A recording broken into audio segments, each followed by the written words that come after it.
오늘 우리에게 주시는 하나님의 말씀은 요한복음 21장 18절로 23절까지의 말씀입니다.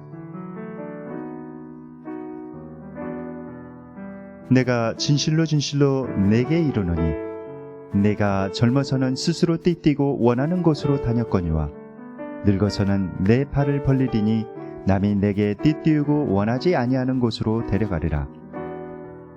이 말씀을 하심은 베드로가 어떠한 죽음으로 하나님께 영광을 돌릴 것을 가르치심이러라. 이 말씀을 하시고 베드로에게 이르시되 나를 따르라 하시니 베드로가 돌이켜 예수께서 사랑하시는 그 제자가 따르는 것을 보니 그는 만찬석에서 예수의 품에 의지하여 주님을 파는 자가 누구오니이까 묻던 자더라. 이에 베드로가 그를 보고 예수께 여짜오되 주님, 이 사람은 어떻게 되겠사옵나이까? 예수께서 이르시되 내가 올 때까지 그를 머물게 하고자 할지라도 내게 무슨 상관이냐? 너는 나를 따르라 하시더라. 이 말씀이 형제들에게 나가서 그 제자는 죽지 아니하겠다 하였으나 예수의 말씀은 그가 죽지 않겠다 하신 것이 아니라 내가 올 때까지 그를 머물게 하고자 할지라도 내게 무슨 상관이냐 하신 것이로라.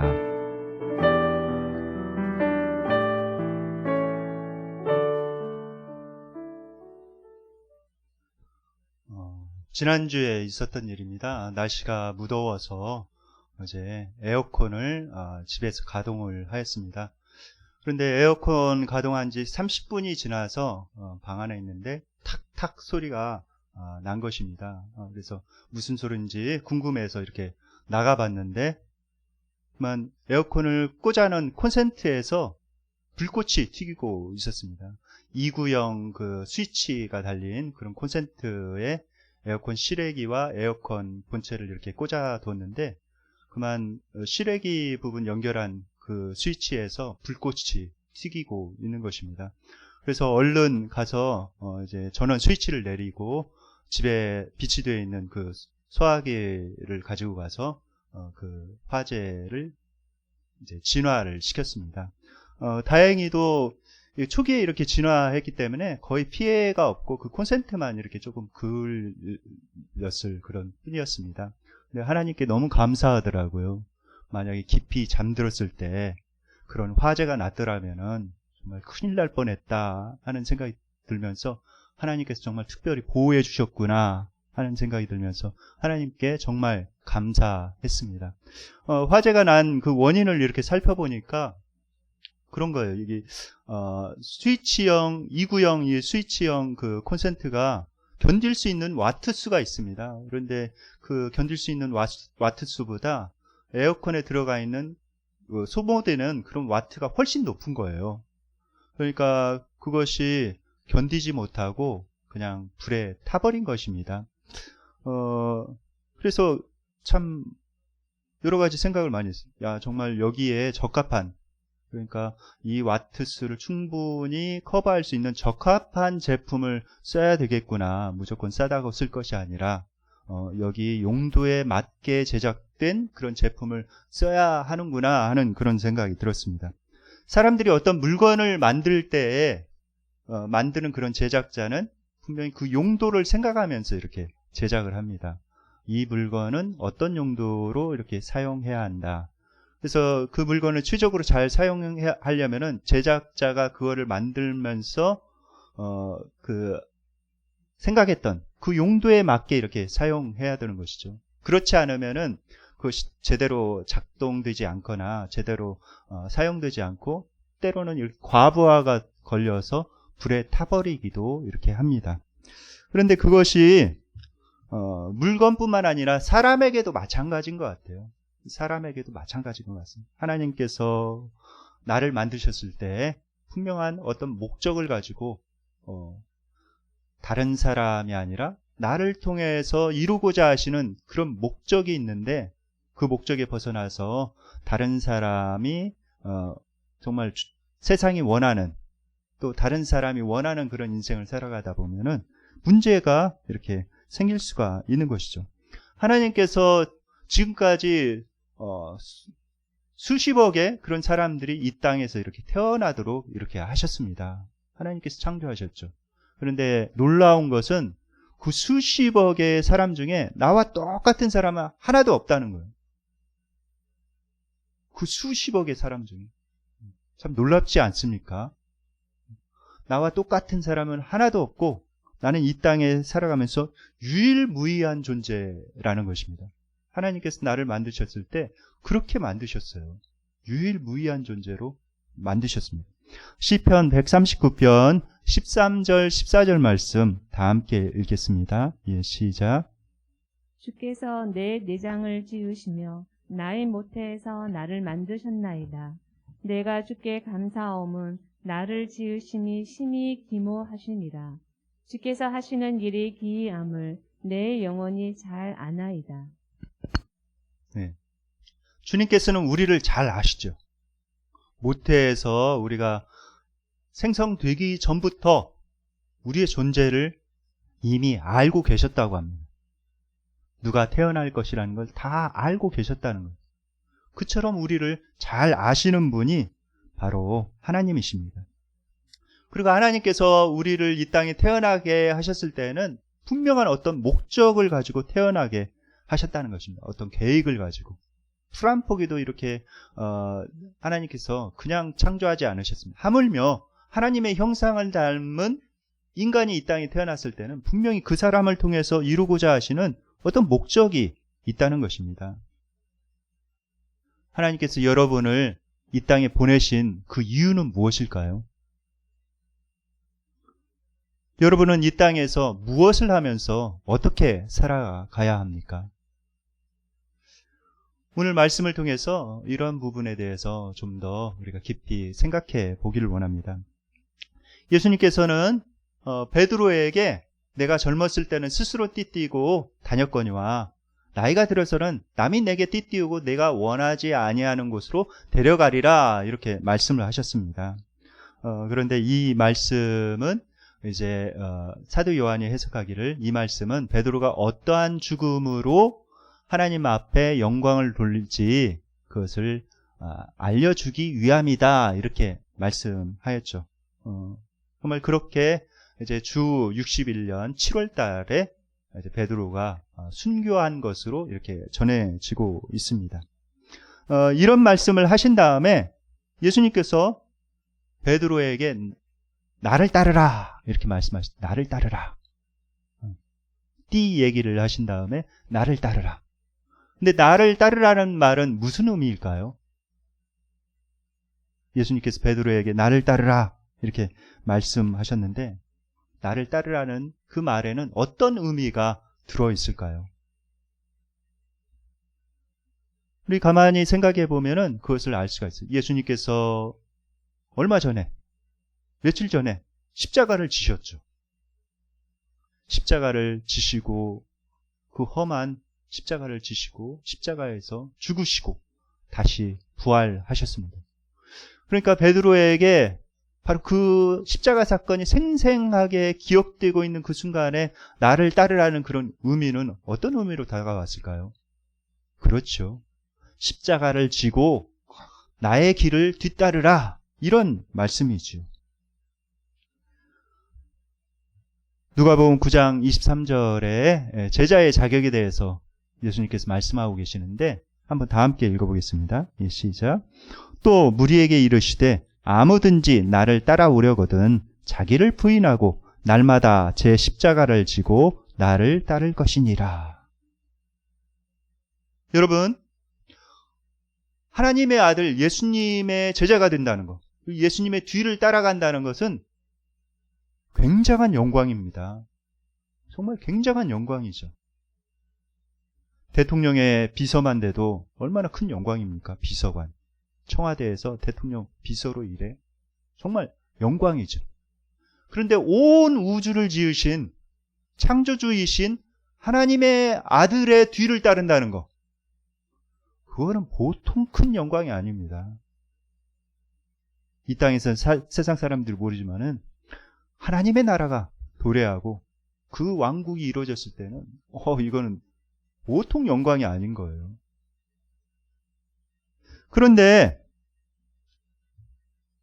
그 영광스러운 삶인데 그 길을 따라가려면은 바로 십자가의 길, 십자가를 져야 한다는 것입니다. 그 누구도 십자가를 지지 않고서는 예수님의 제자가 될 수가 없다는 거예요. 반드시 하나님께서 지어주신 그 십자가를 져야 합니다. 십자가 없이는 부활도 없죠. 십자가 없이는 면류관도 없습니다. 십자가 있은 연후에 부활이 있고 면류관이 있는 것이죠. No cross, no crown. 우리가 항상 기억해야 합니다. 여러분들은 예수님의 나를 따르라 라는 그런 말씀에 부르심에 응답하여서 순종하기를 원하십니까? 그렇다면 여러분들이 현재 져야 할 그런 십자가는 무엇입니까?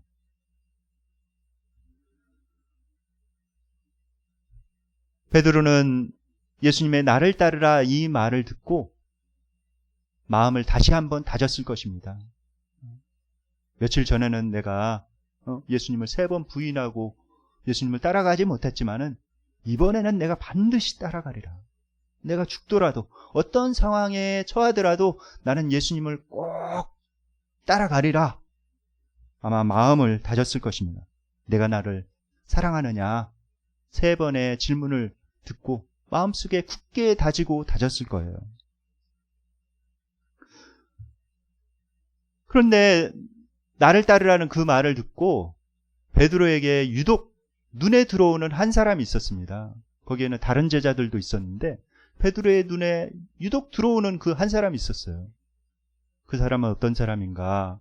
그 사람은 예수님께서 최후의 만찬을 이렇게 하실 때 예수님의 품, 그러니까 예수님의 가슴에 이렇게 기대해가지고 묻던 자였어요.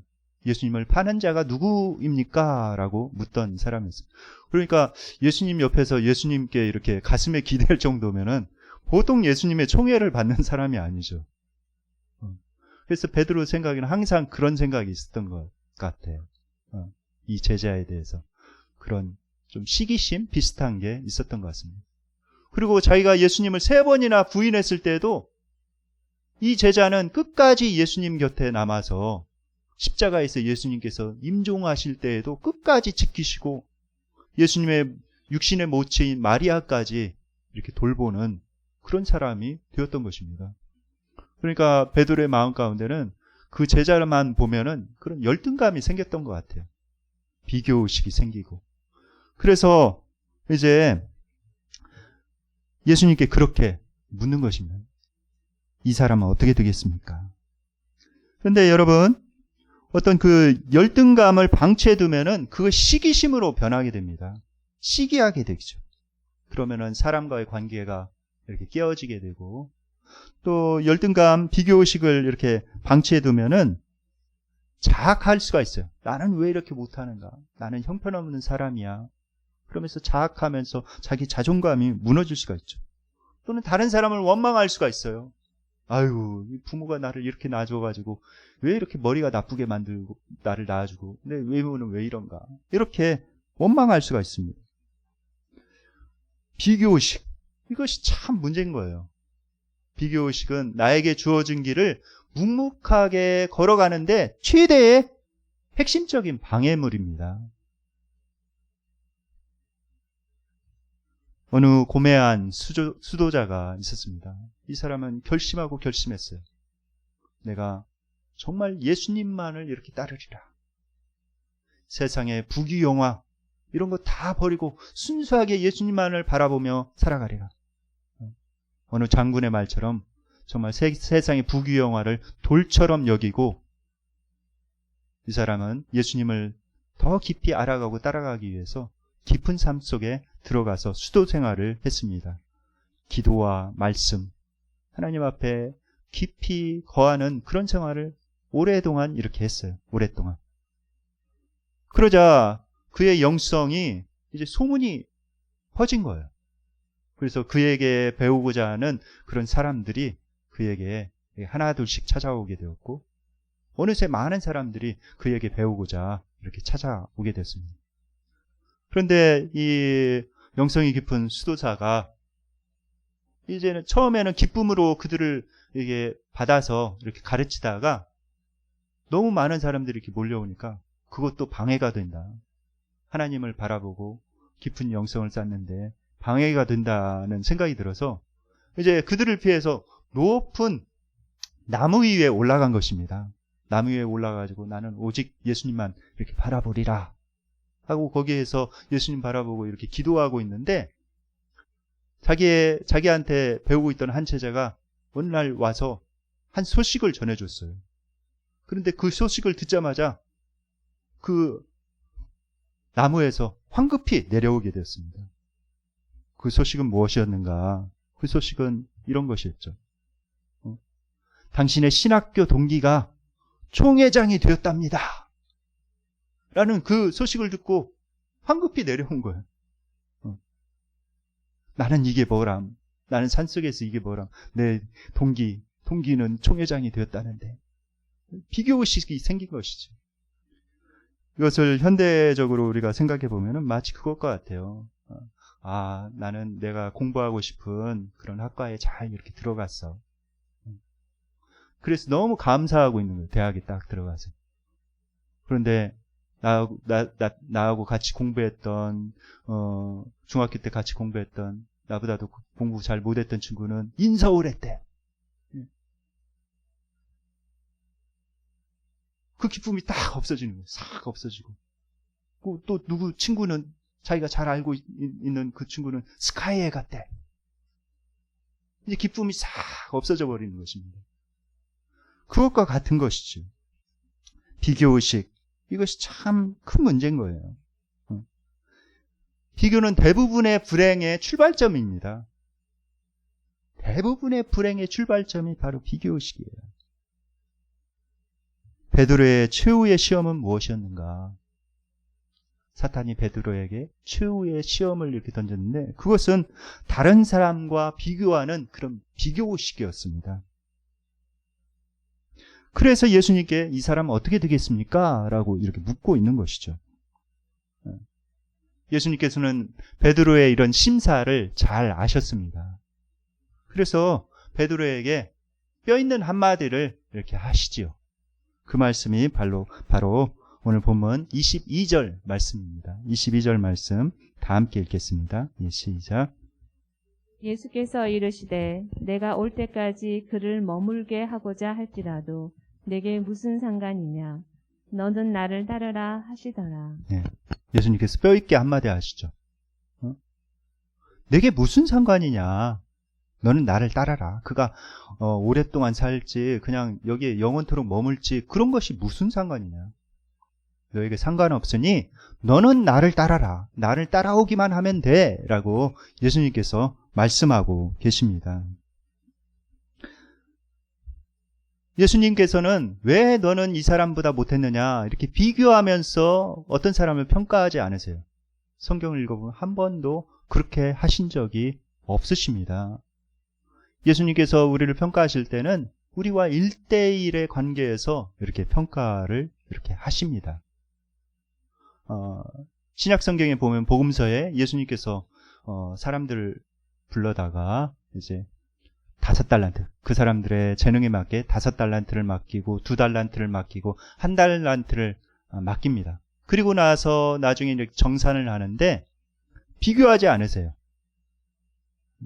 2달란트 남긴 사람, 2달란트 남긴 거하고 5달란트 남긴 그런 사람하고 비교해서 너는 왜 이렇게 이 사람보다 적게 남겼어? 이런 얘기를 하지 않습니다. 자기의 분량에 맞게, 달란트에 맞게 이렇게 남긴 사람에게는 똑같은 칭찬을 해요.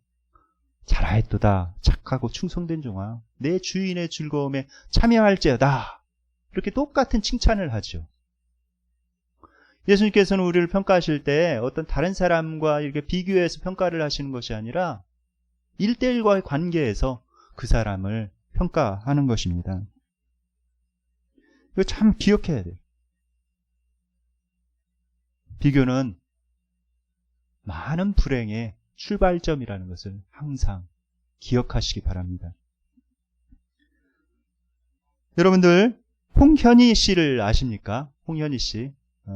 개그 우먼인데 지금 요새 TV에서 맹활약을 이렇게 하고 있죠. 많은 사람들이 이 홍현희 씨를 좋아합니다. 이 홍현희 씨가 2012년에는 SBS 연예대상 코미디 부분 최우수상을 타기도 했고요. 2019년에는 올해의 브랜드 대상, 베스트 커플상, 그 다음에 동년도에 27회 대한민국 문화연예대상 예능 부분 여자 최우수상을 타기도 했고, 그 다음에 2019년 동일한 연도에 MBC 방송연예대상 예능 부문 신인상을 거머쥐기도 했습니다. 그런데 이 홍현희 씨가 방송 생활을 하면서 이렇게 당당하게 살아가는 모습이 참 보기 좋더라고요. 근데 홍현희 씨의 학력은 고졸입니다. 고졸. 고등학교만 이렇게 나왔어요. 그리고 그 외모도 뭐 다른 연예인들처럼 이렇게 수려하지 않습니다. 키도 정말 아담하고요. 그 다음에 오동통하죠. 그런데 이분이 다른 학벌이라든지 스펙이 아주 출중하고 외모가 아주 수려한 다른 그 연예인들 사이에서도 전혀 주눅들지 않고 당당하게 이렇게 생활을 해요. 방송 생활을 이렇게 합니다. 그래서 참 저도 궁금했어요. 저 홍현희 씨의 저런 자신감은 도대체 어디에서 나오는 걸까? 제가 TV를 보면서도 참 궁금했습니다. 그런데 기자도 그게 궁금했었던 것 같습니다. 기자가 어느 날 홍현희 씨를 만나서 똑같은 질문을 했어요. 도대체 당신의 당당함은 도대체 어디에서 나옵니까? 라고 이렇게 이야기를 하자 홍현희 씨가 이렇게 대답을 했습니다. 제가 그대로 한번 읽어 드릴게요. 사실 그런 질문이 왜 나한테 궁금하냐 이거예요. 하하하 웃으면서 전 어렸을 때부터 제 개성과 장점에 대해 부모님에게 철저한 교육을 받았어요. 아빠가 솔직하셔서 제게 늘 귀엽다고 얘기했지만 한 번도 예쁘다고 말한 적은 없거든요. 결혼하는 그날까지도 드레스 입은 절 보고 우리 딸 예쁘다가 아니라 우리 딸 참 귀엽다라고 말씀하셨어요. 이렇게 이야기를 하면서 자기 객관화가 참 중요하다 이런 이야기를 했습니다. 그리고 또 뒤에 덧붙였어요. 아빠가 두루뭉술한 칭찬 대신 넌 예쁘진 않지만 귀여워 라며 구체적으로 칭찬해 주신 덕에 사람이 예쁘다고 해서 행복한 게 아니라는 걸 어렸을 때부터 깨달았죠. 그게 제 당당함의 근원인 것 같아요. 결국 자신감은 자신을 잘 아는 것에서부터 출발하니까요. 전 눈은 예쁘지만 턱이 짧다는 사실을 스스로 받아들였기 때문에 남들이 외모에 대해 뭐라 해도 큰 타격이 없어요. 나를 잘 알면 타인이 공격한다 해도 강한 에너지가 나올 수밖에 없잖아요. 남과 나를 비교하는 순간 자존감이 떨어지기 마련이에요. 하지만 우린 모두 세상에서 유일한 존재잖아요. 이렇게 대답을 했습니다. 홍현희 씨의 자신감은 어디에서 나오는가? 자신의 자신됨을 그대로 받아들인 거예요. 나에게는 이러한 장점도 있고 이런 단점도 있다. 그게 나다. 나는 세상의 유일무이한 존재다. 라는 사실을 그대로 받아들이니까 뭐 다른 사람들 앞에서 주눅들 필요도 없고 우쭐댈 필요도 없고 나의 부족함도 아니까 그냥 당당하게 세상에서 이렇게 살아가는 것이죠. 이렇게 당당하게 이렇게 살아가다 보니까 좋은 남편도 만났어요. 저는 홍현희 씨가 어떻게 저렇게 좋은 남편을 만났을까? 연재승 씨라고 제이슨이라고 하는데 인테리어 사업가이기도 한데 연예인보다 더 연예인 같은 그런 남편을 이렇게 만났습니다. 만나가지고 아주 행복하게 잘 살아가는 것 같아요. 그런데 그 남편 연재승 씨가 이 홍현희 씨의 그런 당당함에 반했다고 합니다. 당당함에 반했고 귀엽다고 이렇게 생각을 했대요. 그러니까 자기가 자신에 대해서 어떻게 생각하고 이렇게 당당하게 살아가느냐가 참 중요한 것 같습니다. 여러분, 우리는 나 자신을 어떤 다른 사람을 다른 사람과 비교해서 평가해서는 안 됩니다. 자녀들이 제일 싫어한 게 그것이죠. 옆집에 누구는 누구 친구의 누구는 뭐 한다던데 너는 이게 뭐냐. 이 비교해서 평가하는 거 제일 싫어합니다. 그냥 있는 그대로 그 모습을 받아들이는 것이 필요하죠. 나 자신에 대해서 마찬가지예요. 다른 사람과 비교하지 않고 나와 주님의 관계 안에서만 내 자신을 바라봐야 합니다. 왜냐하면은 나는 다른 사람과 비교가 불가한 사람인 거예요. 유일무이하기 때문에. 세상에서 나와 똑같은 사람은 오직 하나이기 때문에 다른 사람과는 비교 불가인 것입니다. 오직 주님 앞에서만 나를 바라봐야 되는 거예요. 그래서 주님께서 나에게 주신 길을 묵묵히 걸어갈 줄 알아야 됩니다. 주님만을 바라보고. 히브리서 12장 2절 말씀입니다. 다 함께 읽을까요? 믿음의 주요 또 온전하게 하신 이인 예수를 바라보자. 그는 그 앞에 있는 기쁨을 위하여 십자가를 참으사 부끄러움을 개의치 아니하시더니 하나님 보좌 우편에 앉으셨느니라. 예수님을 다른 사람을 의식하지 않고 묵묵히 따라가려면 믿음의 주요 온전케 하시는 이인 예수님을 바라봐야 합니다. 그래야 다른 사람의 시야가 아닌 예수님의 시야로 내 삶을 바라보게 되고 자유할 수가 있습니다. 그런데 곁에 있던 예수님의 제자들마저도 예수님의 이 말씀하신 진의를 파악하지 못한 것 같아요. 핵심이 뭐냐? 핵심은 너와 무슨 상관이나 너는 나를 따르라. 이 말씀의 핵심이었는데 그 주변에 있는 제자들은 그 핵심을 놓치고 주변적인 것을 잡았습니다. 그래서 아이고 사도 요한은 죽지 않는다고 하더라. 예수님께서 그렇게 말씀하셨어. 예수님께서 다시 올 때까지 머물게 이렇게 한다고. 그렇게 이렇게 생각해. 전혀 잘못된 해석이죠. 그런데 그들의 그런 잘못된 해석은 어떤 사건으로 인해서 더 굳어졌습니다. 사도 요한이 교회사 속에 전해오는 이야기에 의하면은 끓는 기름 가마 속에 던져졌대요. 그런데 기적적으로 살아나왔다고 합니다. 그 사건 소식을 들으면서 그들의 그런 생각은 더 굳혀졌죠. 사도 요한은 죽지 않아. 그런데 예수님께서 하신 그 핵심적인 말씀은 그것이 전혀 아니었습니다. 그를 머물게 할지라도 네게 무슨 상관이냐 이런 말씀이었죠. 너와는 상관이 없는 일이니까 너는 나만 바라보고 나를 따르라 하신 말씀이 예수님께서 하신 그런 말씀이었습니다. 다른 사람 바라보지 말고 예수님께서 제시하신 그 길을 묵묵히 걸어가라.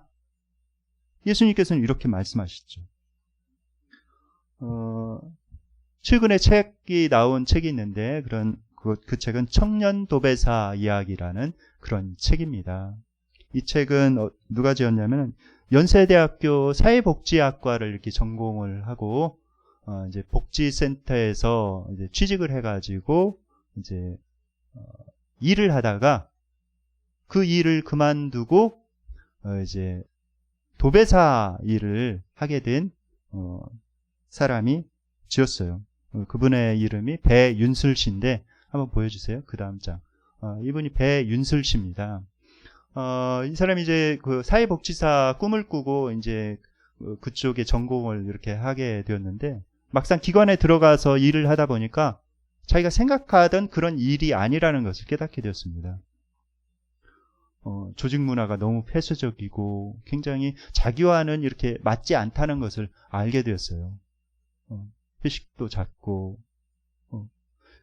그래서 자기가 이렇게 생각하던 그런 일이 아니라는 것을 이렇게 깨닫게 되고 퇴사를 하게 됩니다. 그래서 퇴사를 한 다음에 처음에 그냥 도피처로 도배사 일을 이렇게 한 거예요.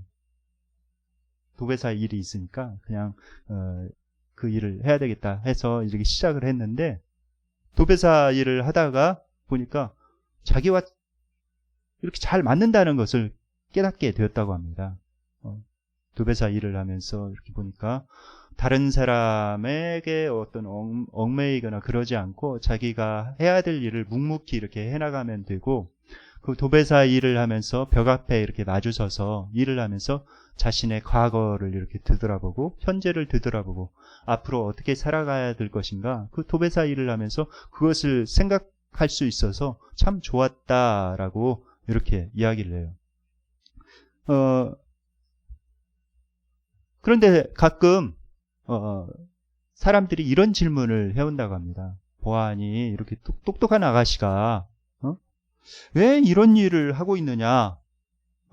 왜 육체 노동을 이렇게 하고 있느냐? 이렇게 열심히 공부도 하고 이렇게 똑똑한 아가씨가 왜 이런 일을 하고 있느냐라는 소리를 종종 듣는데요. 그것에 대해서 그녀의 답은 바로 이것입니다. 제가 그대로 읽어드리겠습니다. 남들의 평가와 시선은 한순간이잖아요. 그러니 내가 좋아하고 발전할 수 있는 일을 하는 게 맞다고 생각해요. 몸쓰는 일에 대한 사회적 시선이 좋지 않지만 몸으로 터득한 기술도 가치 있고 어떤 부분에선 경쟁력이 있음을 다른 청년들도 생각해 봤으면 해서 책을 내게 됐어요. 이렇게 고백을 하고 있습니다. 우리나라는 좀 그런 부분이 있는 것 같아요. 사무직보다도 노동직, 또 노동직, 몸을 써서 하는 일을 좀 사람들이 낮게 보는 그런 경향이 있죠. 성서적이지 않습니다. 성경에서는 땀 흘려 일하는 것에 대해서 굉장히 소중히 여기죠. 호주에 가보니까 호주에는 그런 부분이 참 잘 되어 있더라고요. 호주에서는 의사가 돈을 더 많이 받을까요? 아니면 도로에서 땀 흘려서 도로 포장을 하는 그 노동자가 돈을 많이 받을까요? 호주에서는 의사보다도 도로에서 땀 흘려서 도로를 깔아가는 그 기술자, 노동자가 훨씬 돈을 더 많이 받는데요.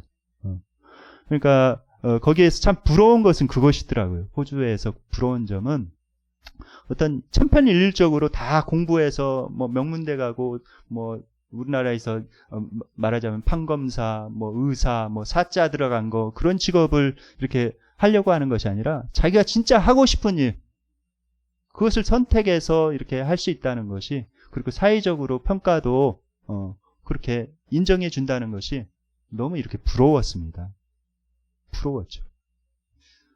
그런데 우리가 여기에 살아가면서 세상적인 그런 시각, 사람들이 바라보는 그런 시각에 얽매여서 자신의 길을 선택하지 못하는 경우가 많이 있는 것 같습니다. 배윤슬 씨는 그런 시각을 이렇게 벗어난 것이죠. 배윤슬 씨는 이제 당당히 꿈을 밝히고 있어요. 자신이 단기적으로는 이 아파트 한 동을 어떤 소장님으로부터 이렇게 분립을 해서 아파트 한 동을 전체적으로 책임을 지고 이렇게 관리했으면 좋겠다. 도배하는 일을 총지휘했으면 좋겠다라고 이야기를 하고, 그 다음에 본인은 인테리어 이렇게 집안 꾸미는 거, 그 다음에 여행 가는 거 이렇게 좋아했는데 그것을 접합해가지고 정말 예쁜 그런 곳에 이렇게 게스트하우스를 이렇게 만들어가지고 운영을 하면은 좋겠다. 그래서 장기적으로는 그런 비전이 있다라고 이렇게 밝히고 있습니다. 많은 사람들이 세상을 의식해서 자신의 길을 가지 못하고 있습니다.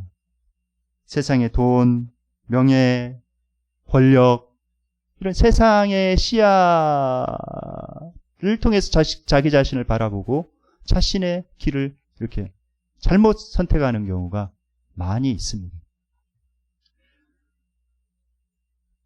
그러나 중요한 것은 뭔가, 예수님을 바라보면서 예수님께서 나를 통해서 하고자 하시는 그 일을 선택하고 그것을 통해서 하나님께 영광을 올려드리고 예수 그리스도의 증인으로 이 땅에 살아가는 것이 정말 중요합니다.